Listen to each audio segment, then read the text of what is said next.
State of Wisconsin, Circuit Court, Branch 1, Manitowoc County. State of Wisconsin Plaintiff versus Stephen A. Avery, Defendant. Motion hearing, jury questionnaire, case number 05CF381. Date, January 29th, 2007. Before Honorable Patrick L. Willis, Circuit Court Judge. Appearances. On behalf of the State of Wisconsin, Special Prosecutors Kenneth R. Kratz, Thomas J. Fallon, Norman A. Gahn. On behalf of the defendant, Attorneys at Law, Dean A. Strang, Jerome F. Buting. Stephen A. Avery, defendant, appeared in person. Transcript of proceedings. The court. At this time, the court calls State of Wisconsin versus Stephen Avery, case number 05CF381. Will the parties state their appearances for the record, please? Attorney Kratz. The state appears by Calumet County District Attorney Ken Kratz, Assistant Attorney General Tom Fallon, Assistant District Attorney Norm Gahn, all appearing as special prosecutors. Attorney Strang. Good morning. Stephen Avery is here in person. He's represented by Jerome Buting of Buting and Williams and Dean Strang of Hurley, Burrish, and Stanton. The court. Very well. We had proceedings set today to begin at 8:30 for the purpose of administering jury questionnaires. Late last week, there were a few motions filed which needed to be addressed before we begin the process of administering the jury questionnaires. Therefore, the court set this matter for a hearing this morning. The first item to take up is a motion that was filed by the defense to dismiss the sexual assault, kidnapping, and false imprisonment charges. Mr. Strang, I believe you will be heard with respect to that motion.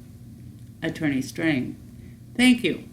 In chambers, the court had reached an understanding with counsel that the state, as I understand that agreement we reached in chambers, the state would announce its intention to call Brendon Dassey in its case-in-chief or not by the close of business on January 22, 2007, a week ago. When that date passed and the next, without word from the state, I concluded that silence had to be taken as an intention not to call young Mr. Dassey in the state's case-in-chief and considered then what to do about that.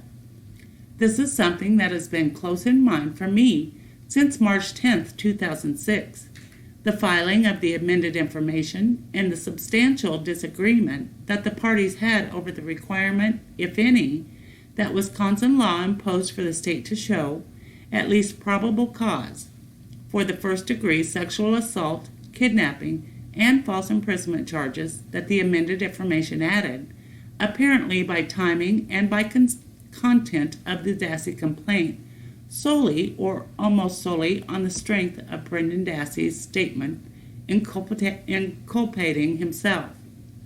Now, with the benefit of about 10 months since March 10th and a review of the discovery, it appears to me, at least, that absent Mr. Dassey's testimony in Stephen Avery's trial, there is no evidence, none, to support the charges of first-degree sexual assault and kidnapping.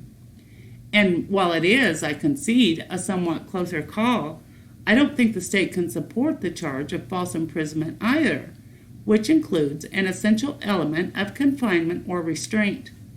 And because coercion is another essential element of false imprisonment, necessarily means confinement or restraint during someone's lifetime in their consciousness, or at least during their lifetime. I think the state's evidence of that, if not, is clearly insufficient to sustain any reasonable fact finder in concluding that one or both of those essential elements of false imprisonment could be proven here. I, therefore, on January 24, submitted our motion to dismiss the 3 counts that the amended information added. And indeed, as I understand the evidence the state has disclosed to the defense to date, as of March 10, 2006, not only did the state have no corroboration for the essential details of the first-degree sexual assault, kidnapping, and false imprisonment charges filed by amended information, no corroboration beyond Brendon Dassey, the physical evidence that was known, or surely should have been known to the state for months on March 10, 2006, tended to disprove conclusively some of Brendon Dassey's allegations. So when Brendon Dassey said that I got off that school bus, and as picking up the narrative that the special prosecutor regaled on live TV audience with, and went down to the Stephen Avery trailer and claimed that he heard screaming coming from inside, and that he knocked on the door and there was no answer for a while, and eventually a sweaty Stephen Avery came to the door, and there in the back bedroom, manacled to the bed, was Teresa Halbach. When those claims were being made on live television, the state knew that the school bus driver who had dropped Brendon Dassey off that very time, and has no conceivable reason to have lied, being a school bus driver, said that when she dropped him off, she saw Teresa Halbach, or a woman, out taking photographs of a van. I guess she wasn't manacled to a bed in Stephen Avery's trailer if she was standing outside taking photographs as Brendon Dassey got off that bus. And on March 10, when this amended information was filed, following 8 or 9 days after the successive live news conferences, the state had physical evidence in its possession, making it impossible to believe that someone had been stabbed and slashed repeatedly on Stephen Avery's bed. There was no blood in that bedroom. And when Brendon Dassey said that we cut off some of her hair, or I did, at Mr. Avery's request, with a large knife, the state knew, or should have known, that not one strand of Teresa Halbach's hair was found anywhere in Stephen Avery's trailer. Indeed, not one detectable trace of Teresa Halbach's DNA, hair, blood, anything else anywhere in his trailer. Not one iota of physical evidence to support the proposition that she was even in the trailer, let alone raped there, imprisoned falsely there, held there as a victim of a kidnapping. None. Is there any other evidence in the massive discovery that I commend opposing counsel for providing to us, any other evidence at all to support a claim that first-degree sexual assault, if we set aside Brendon Dassey as a witness in this case? To my eyes, the answer is no. None. Zero.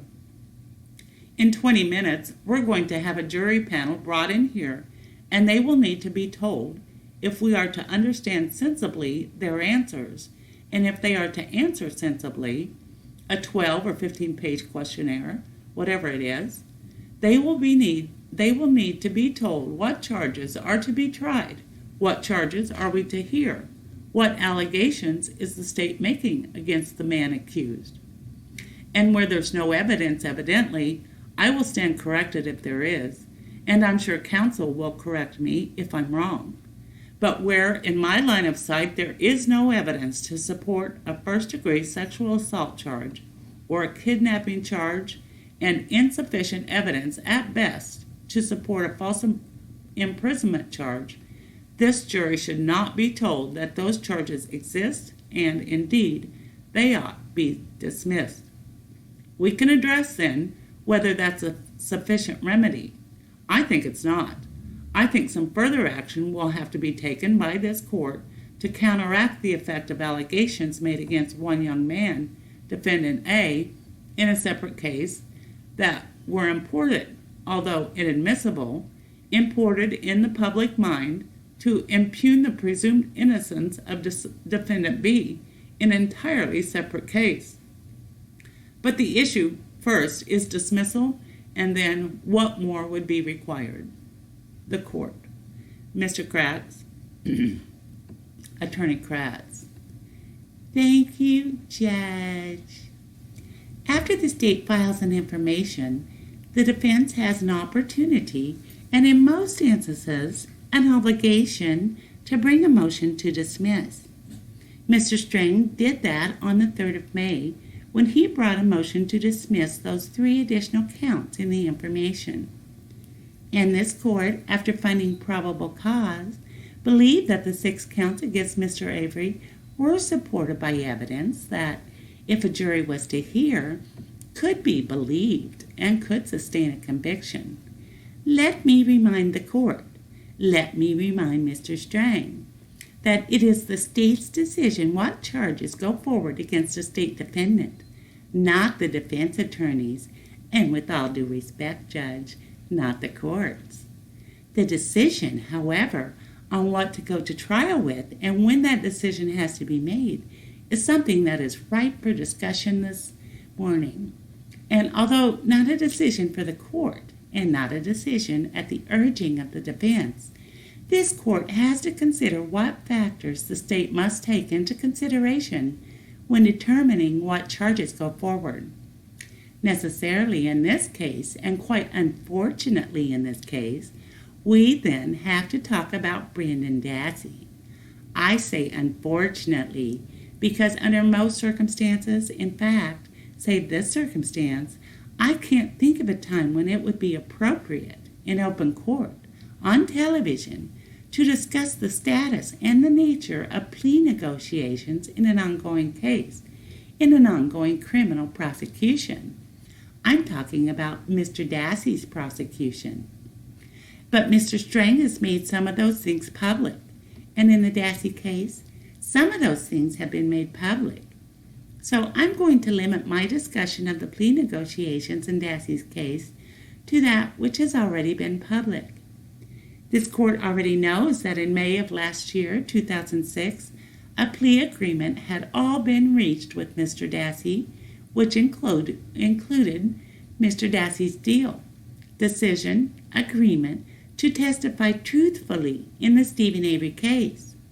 When Mr. Strang so eloquently stands up and says the state has no proof, perhaps Mr. Strang forgets those times, or back to the time when Mr. Dassey had, in effect and in through his lawyer, agreed to enter a plea and to testify against Mr. Avery.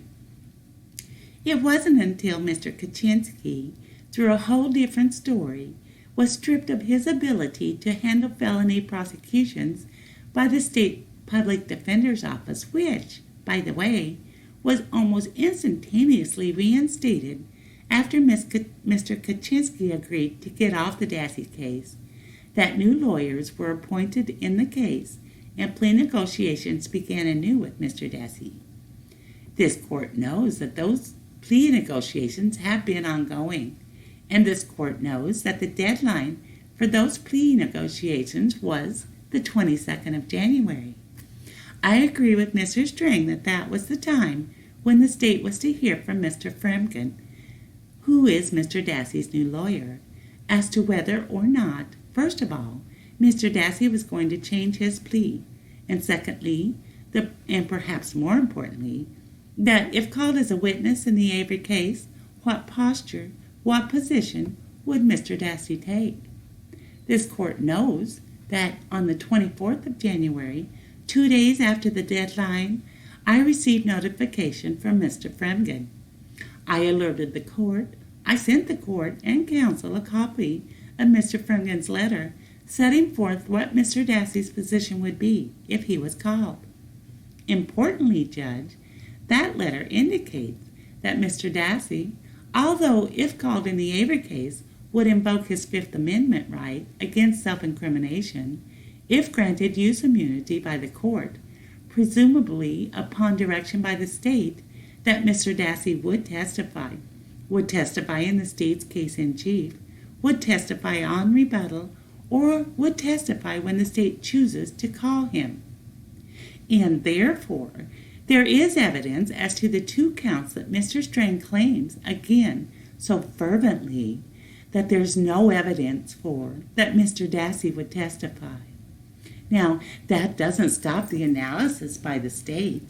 The 3 attorneys at this table have had long discussions about whether we should proceed on all 6 counts, or whether we should proceed with the 4 counts that don't require Brendon Dassey's testimony. That, again, Judge, is a decision solely within the province of the state, solely in the province of this table, as a matter of fact, as to whether or not we're going to proceed.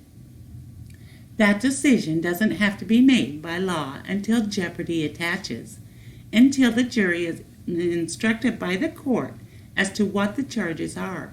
Now, I understand that it is this court's preference to tell the jury today what those charges are going to be. That within the context of the supplemental jury questionnaire to alert the jurors as to what those counts are going to be. And so that puts us in a dilemma, if you will, in that the state wished to wait until Friday the 2nd, as we have told you in correspondence, as to whether or not we intend to call Brendon Dassey. If put to that question today, our inclination would be not to call Brendon Dassey, to either save Brendon Dassey for our case in chief upon a grant of use immunity, or to save Brendon Dassey for rebuttal testimony, again, upon a grant of use immunity. Certainly, though, this court would agree that he is available to testify in the Stephen Avery case. And so, if we're going to instruct the jury as to what the charges against Mr. Avery are going to be, it is the safer position to just name the 4 charges from which we do not need Brendon Dassey.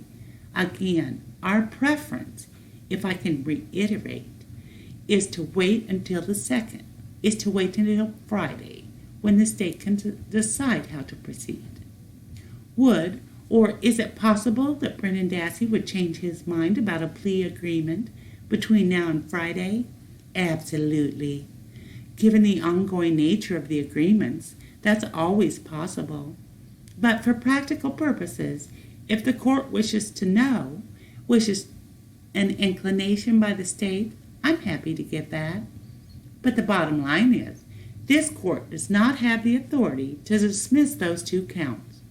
The state still could, if it chose, call Mr. Dassey. Mr. Dassey was named as a witness. When it was time to name our lay witnesses, Brendon Dassey was named. He's included on our witness list, and so there shouldn't be any surprise as to whether we can proceed with Mr. Dassey or not. We may choose to call any one of those witnesses that we have named. We may choose to only call a subset of those witnesses, and Brendon Dassey is certainly one of those people that's within that category. But to suggest that the state has no evidence, to suggest even further than that there need be some, what the defense has called strong curative instruction, the state believes is absolutely absurd.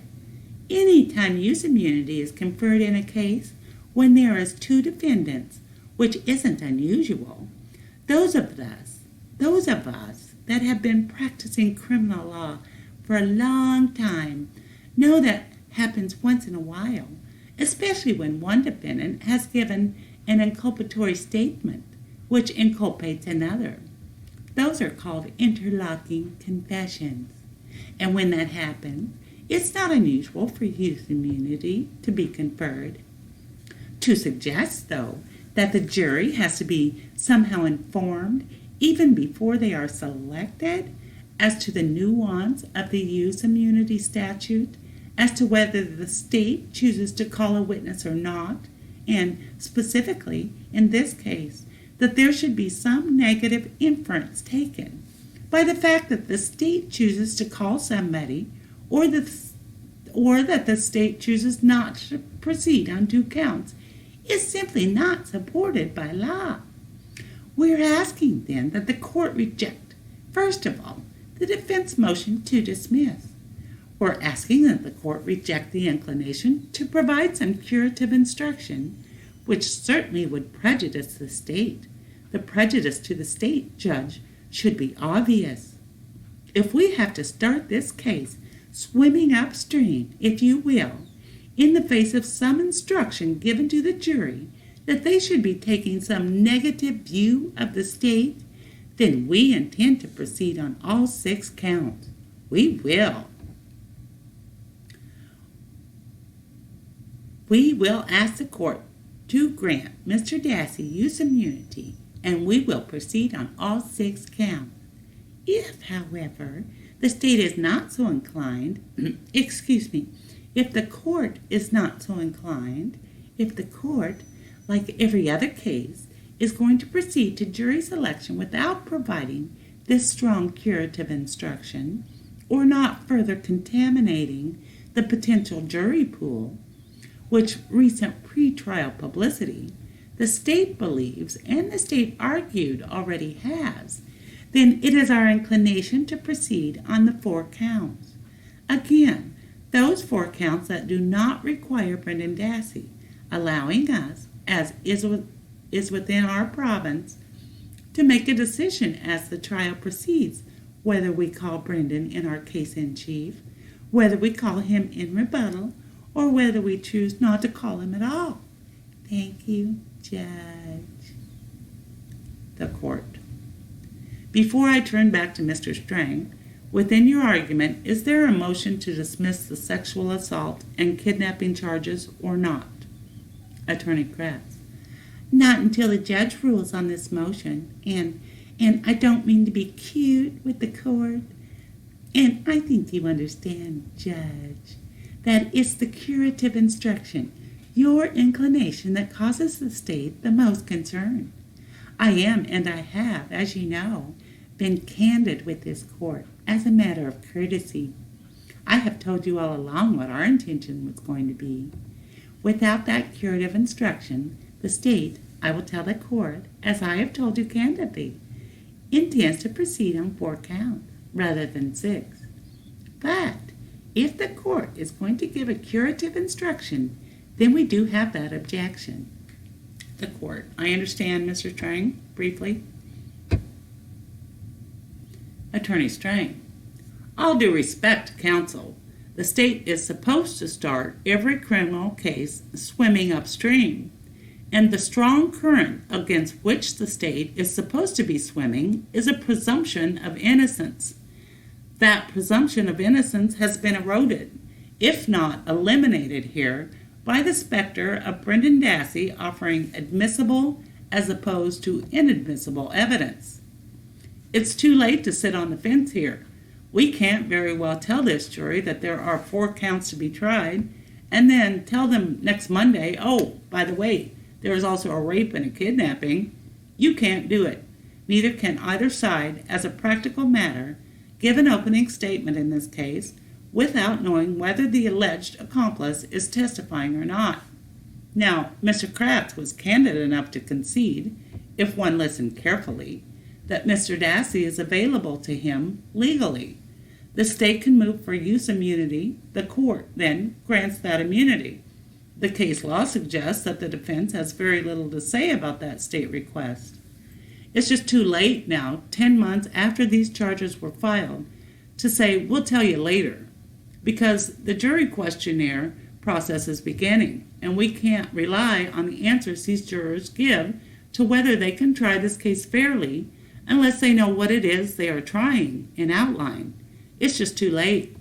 And I agree as an abstract matter with much of what Mr. Kratz says about the black letter. The state decides what charges it will push forward on and which it will not.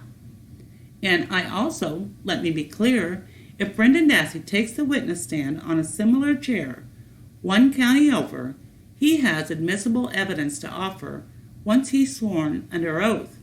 It may hurt Mr. Avery. It may help Mr. Avery. It may do little of both.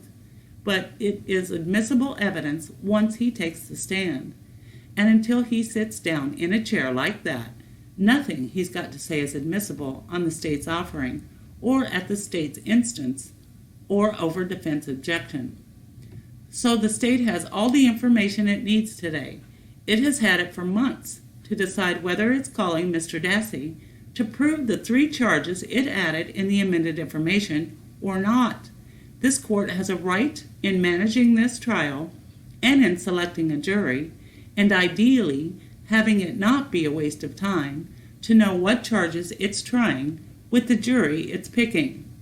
And counsel have a right to be able to assess the answers these jurors give on the knowledge that the jurors were giving accurate information about something as basic as what the allegations are. The court. All right? Attorney Strang, it's time to decide. The Court. First, a couple of comments with respect to the procedure for jury selection in this case. Because of the large number of jurors in the panel, the parties have previously agreed that we're going to be using a procedure in which, in large part, the questionnaire is taking the place of questions that would typically be asked on general voir dire. It's a little different in the sense that the questionnaire is going to be filled out by the parties off the record. But there certainly are similarities between the questions that are on the questionnaire and what typically is asked in general voir dire. In order for the jurors to give accurate answers and for the parties to assess those answers, I think it's necessary that the jurors be aware of the charges that the state will be pursuing against the defendant. That's why I would not feel comfortable giving the jurors a preliminary instruction before they fill out the questionnaire, without the jurors knowing what the charges are going to be against the defendant in this case. So I don't think we can postpone the time within which the jurors are going to know the charges. With respect to the curative instruction issue, I will make the following comments. At this point, it would be difficult for the court to consider giving some type of curative instruction based on the evidence or lack of evidence that the state has available to it to produce that relates to the charges.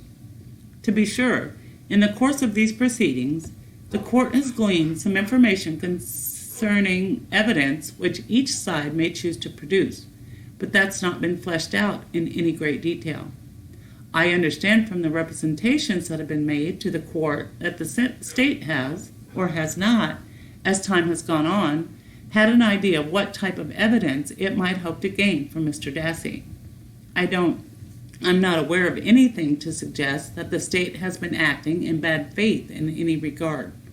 And quite simply put, I do not believe that the state has engaged in any conduct to this point which would warrant the giving of some type of instruction unfavorable to the state, should the state decide at this point to dismiss some of the charges that have been filed. So I'm not going to, whatever action the court takes this morning, I'm not going to give some type of an extra instruction. I just haven't heard anything that would warrant it. With that background, Attorney Kratz.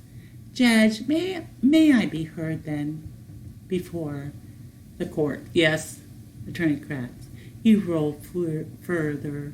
The court, yes. Attorney Kratz. If I could just have one more moment. The court. Go ahead. Attorney Kratz. With those findings, Judge, the state is at this time, because we believe it within the province of the state, moving the counts, I believe it's 4 and 5, that is the first-degree sexual assault as a party to the crime, and the kidnapping, count number 5, be dismissed. The state intends to proceed then on counts 1, 2, 3, and 6.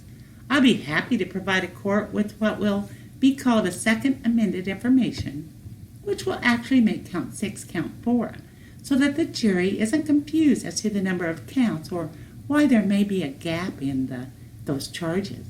Count 4 will be false imprisonment, and the state intends then to proceed on those 4 counts rather than the 6 counts. And I believe then that relieves the court of the obligation of having to rule upon this motion. The court. Mr. Strang, from the defense's standpoint, I understand that you, based on your motion, were requesting the administration of the curative instruction as well. But I take it that the defense has no objection, given the court's ruling on the instruction issue, to the dismissal of counts 4 and 5.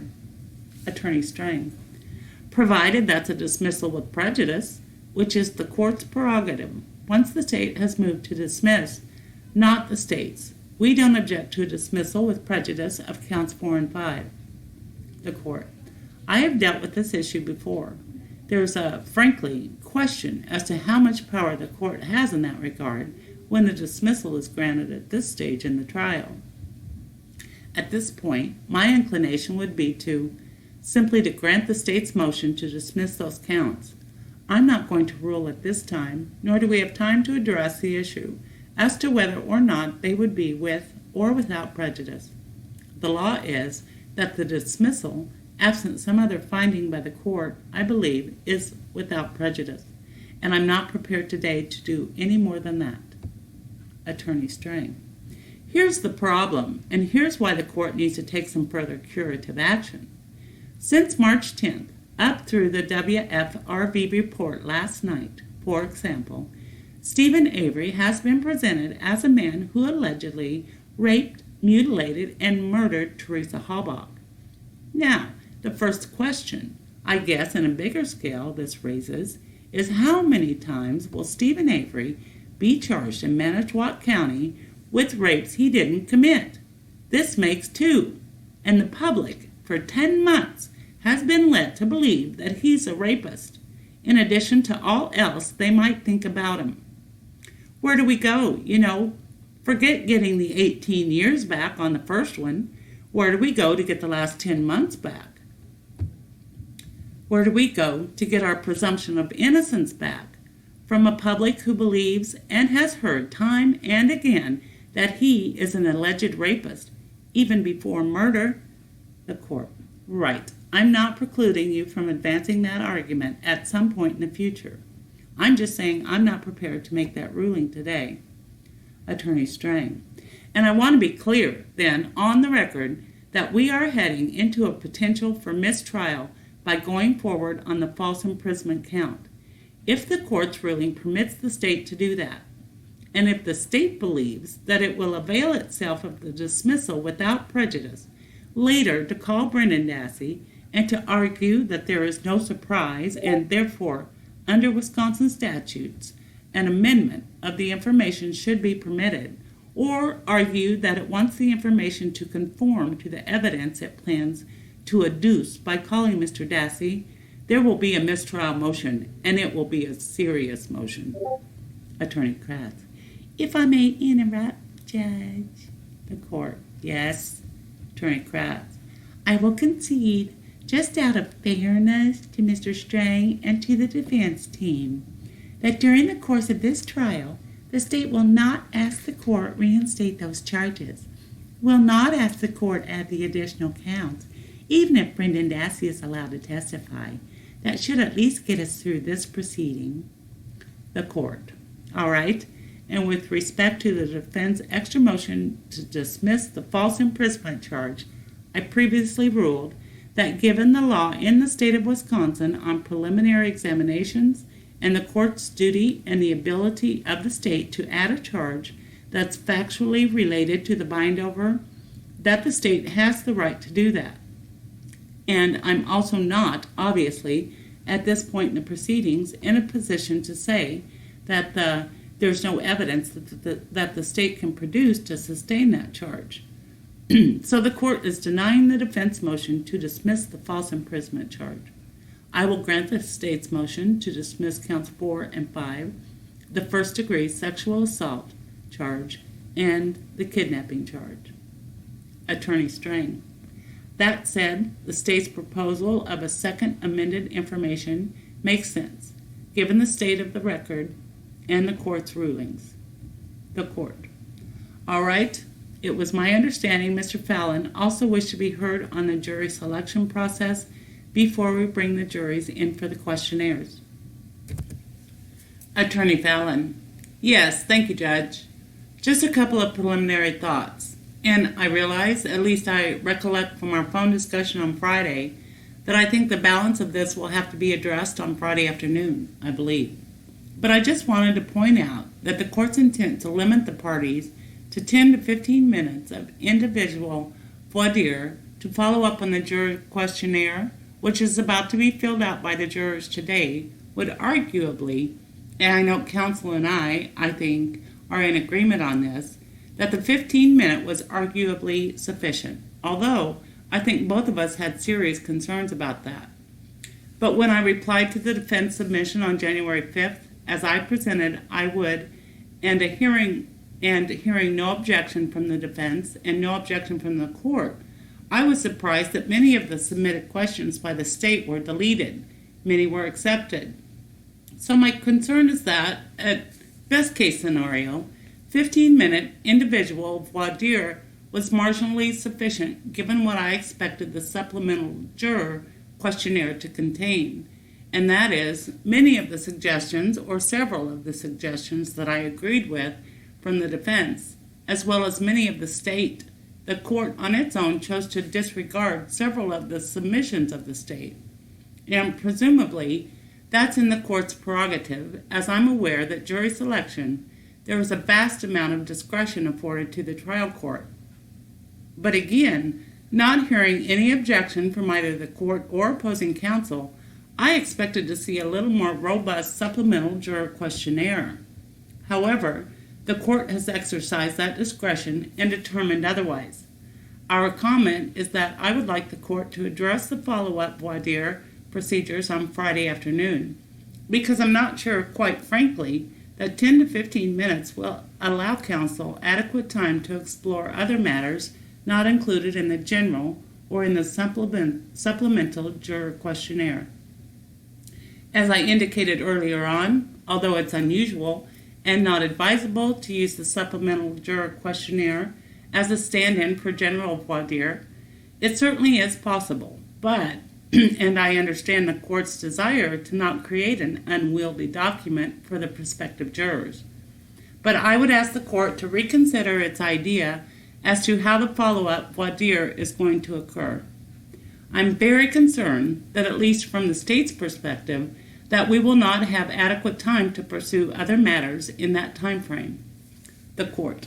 All right, we'll address that further at the final pretrial on Friday. At this time, I think I'm going to ask the parties to remain here. I will go back and have the clerk bring in the jurors.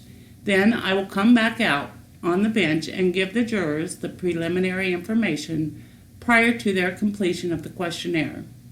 And I believe there is an agreement that after the court completes that process, we'll take a short break to clear the courtroom so that members of the press and members of the public will be excused, since during the time the jurors will be completing the actual questionnaires, court will not be in session and neither the parties nor I will be present. So if you just sit tight, I will check on the process of the jurors and we'll get started. I think all of the seating in the courtroom, except for whatever is left in the back, will be needed for members of the jury panel. Brief recess. The court. Ladies and gentlemen, this morning we are commencing the jury selection process in the case of State of Wisconsin versus Stephen A. Avery, case number 05-CF381. This is a criminal case.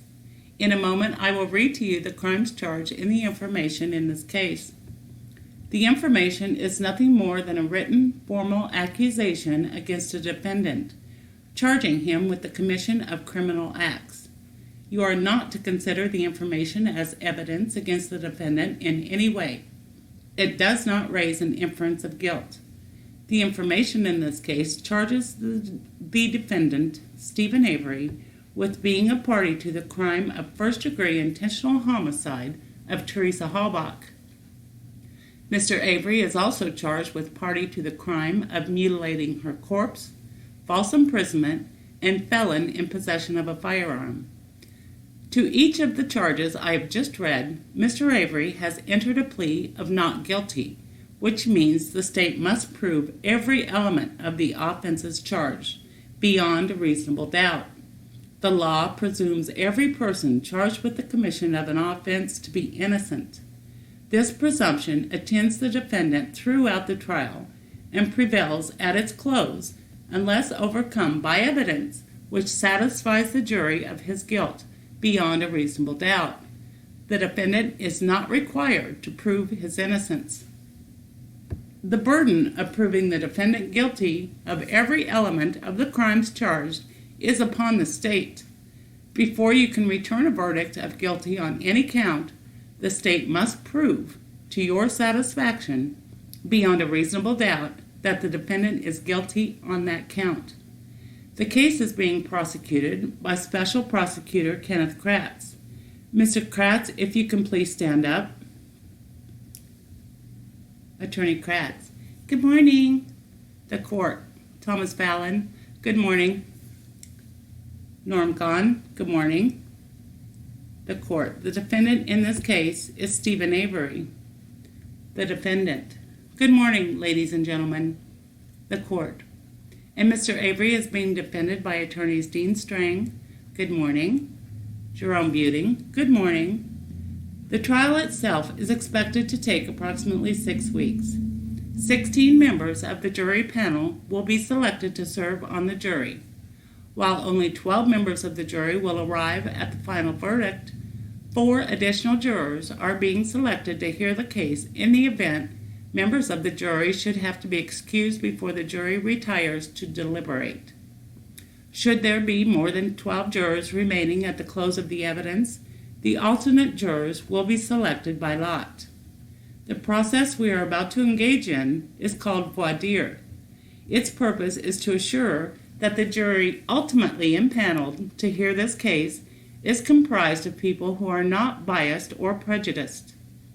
The jurors must be citizens who can fairly and impartially decide the facts of the case based solely upon the evidence presented in court, and will then follow my instructions as to the law applicable to the facts.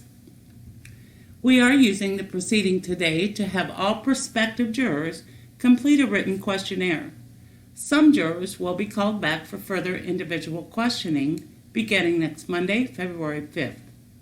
Whether and in what order you will be called back is determined by a random computer selection process. Should you be required to return, the clerk's office will contact you by telephone with the time and date to return. Some of you may be excused without participating in individual voir dire.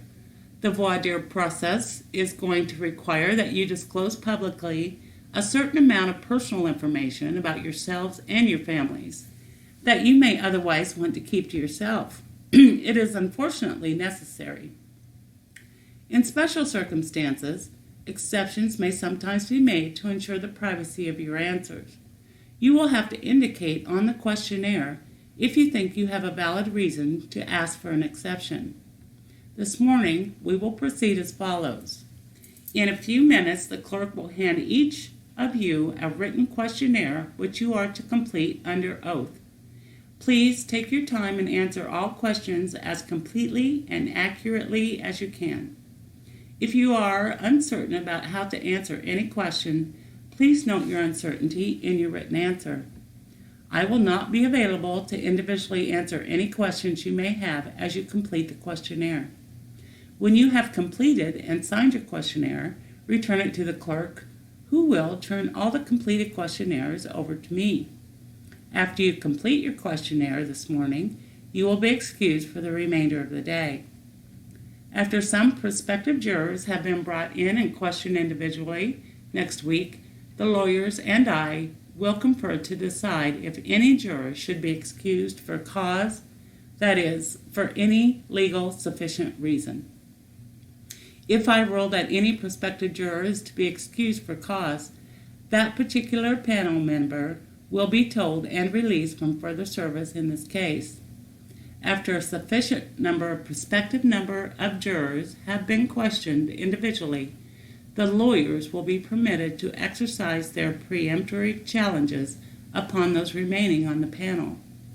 Once the preemptory challenges have been exhausted, a jury of 16 persons will be seated to hear the trial. The process of jury selection will take some time, as you can see. I ask you to be patient while we are concerned with matters that don't involve you personally.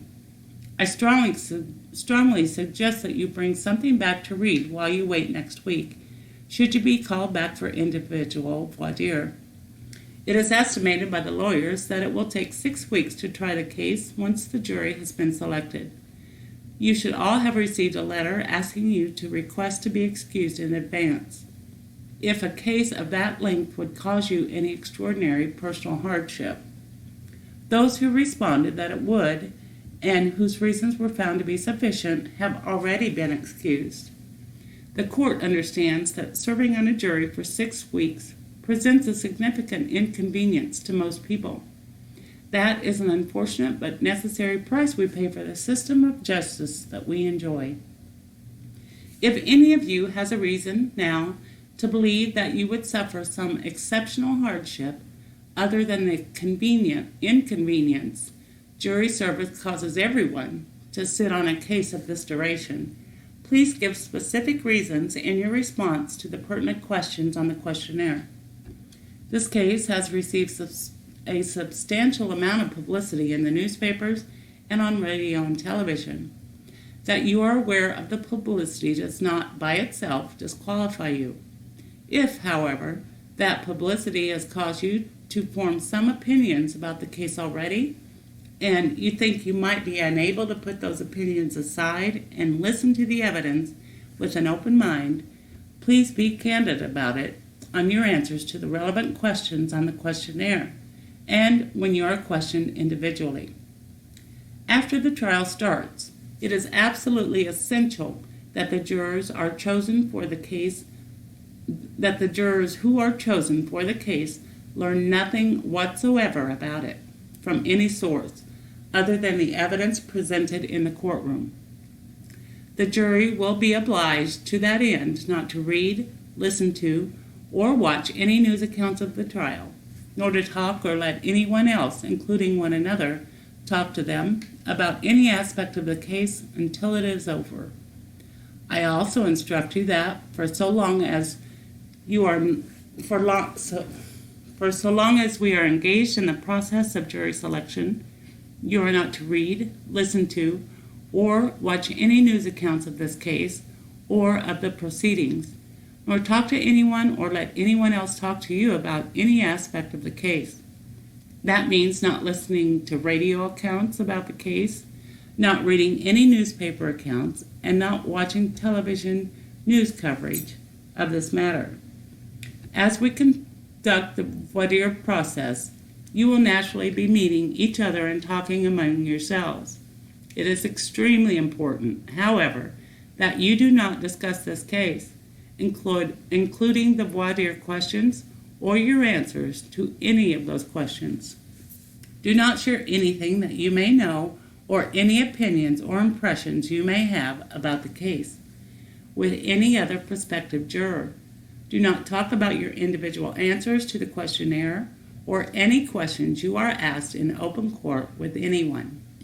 Both the state and Mr. Avery are entitled to have a completely fair, open-minded, and impartial jury to sit in judgment in this case. You will be asked many questions intended to enable me and the lawyers to draw some inferences about your attitudes. As you answer the questions, I ask you to ask yourself, do I have any reason to question my own impartiality, to suspect that I might be prejudiced for or against the state or the defendant for any reason?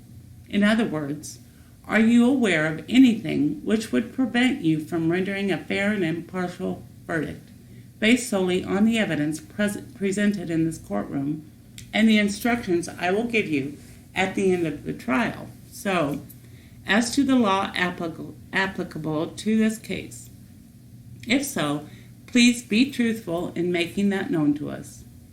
Finally, I want you to know that the court recognizes that each of the jurors selected to serve in this case is being asked to perform an important civic duty at the significant personal sacrifice of time and attention.